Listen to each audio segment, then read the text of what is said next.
आता आमच्या आडाला पण एवढं पाणी आलं होतं ना, भयंकर. हाताला येत होतं पाणी. मग आता ह्याचा मला काहीतरी उपयोग करून घेतला पाहिजे. काहीतरी आपलं धुवून बिन गुत दुकानात धुवून गुत म्हणलं ना, मस्तपैकी आडातलं आपण हाताने पाणी काढलं.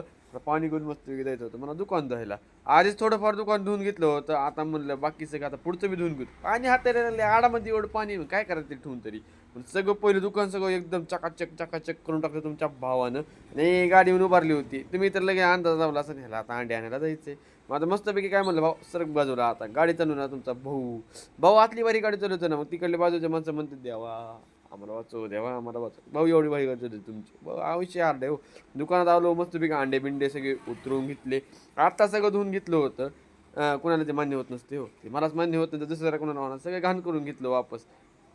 जाऊ द्या, संध्याकाळ आला डबल पाऊस. आता ते चिखल्याचे पाय घेऊन वापस सगळे घाणच होणार. आणि तुम्हाला माहिती गणपती बाप्पा आलेत म्हणजे पाऊस सुरू राहणार. काळा घोडा कसा आहे, काळा घोडा आपलं लक्ष तिथंच गेलं हो. जाऊ द्या, आता आपण बी घेऊच जरा, आता पाऊस जरा थांबल्यावरच. नंतर मग पाऊस ते थांबला, दुकान ते बंद करून घेतलं.